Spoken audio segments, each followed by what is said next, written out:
While the city of Newark pays its final respects to the firefighters killed in the line of duty last week, the investigation into what sparked the massive cargo ship fire gets underway. Yeah, the Coast Guard says it could take 2 months before they know what exactly happened. However, union officials say Newark firefighters face serious safety hazards on the job every day, which need to be addressed before this happens again. Newark Firefighters Union President Michael Junta joining us this morning to discuss these issues and more. So, Michael, thank you so much for being here. Appreciate the time. Good morning. Thank you for having me on. First and foremost, let me say I know this is a difficult time for the Newark Fire Department, so we do want to express our deepest condolences. And on a tough day like today, I appreciate you still making the time to talk about this. And so funeral services will be held today for firefighter Augusto Akabu. So you attended the wake yesterday. He served as a firefighter for nearly 10 years. Tell us a little more about him as a person. Augie was a personal friend of mine. We played on the same softball team together.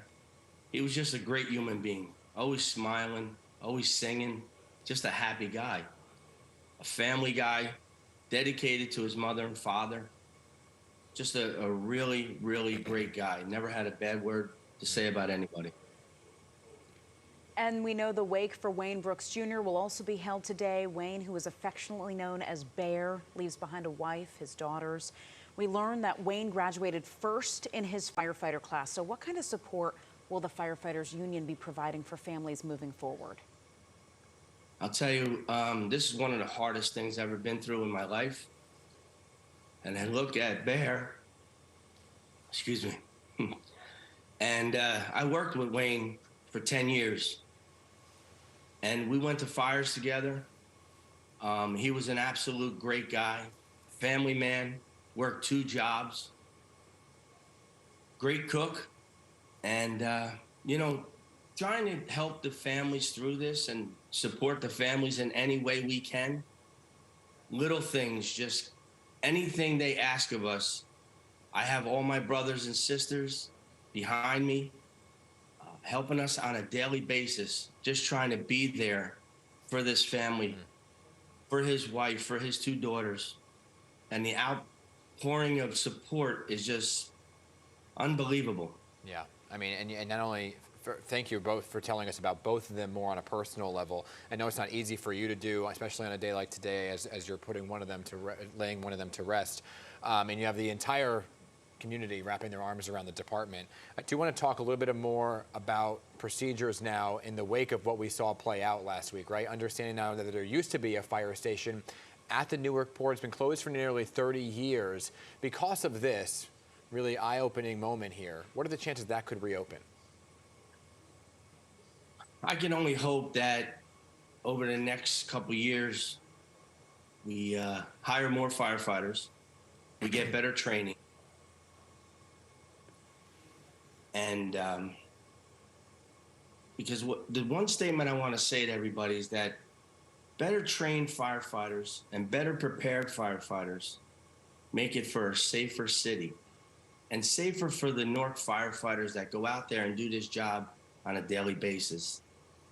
It's tragic that this had to happen.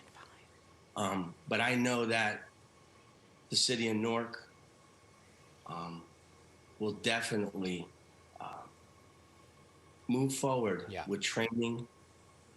We already had Chief Jackson and Director Frazier go on record saying that they're going to hire more firefighters. Okay. And that's a good thing because that's what we need. And hopefully the city of Newark and the Port Authority of New York and New Jersey will work together to get this accomplished. So training and staffing clearly so important here. Something you just touched upon, the staffing. The Newark Fire Department has about 16 firehouses, and you say that they're not properly staffed. The public safety director says there are 435 firefighters currently in Newark, with another 50 enrolled in the fire academy. Do you agree with those figures, and what would you want to see? I say that any amount of firefighters would be great to be put on. I'm saying that we need them right away. That's all I ask for. There is a list right now that we can get certified. And I think as late as last night, the chief said that they were working to certify more firefighters and get them in the academy. It's a long process. It takes about a year or so. Right now, we're 80 firefighter positions in the field short, and it's still below the national standards. I know we're almost out of time here, and I do have to get this in because in response to the union's claims on training and understaffing, the Newark mayor, Ross Baraka, had this to say, and I want to throw it up on the screen. He said, "I find accusations of intentional understaffing and insufficient training of our public safety personnel very hurtful. I find the timing very questionable, and I'm committed to making sure they have the resources they need to do their job safely." Briefly, do you have a response to that statement? I would say, Mayor, thank you. Let's work together. Just as recent as yesterday, our union joined the IAFF, and they come with a lot of resources on the federal level. And let's sit down together between the union, the city, the administration, and let's work this out.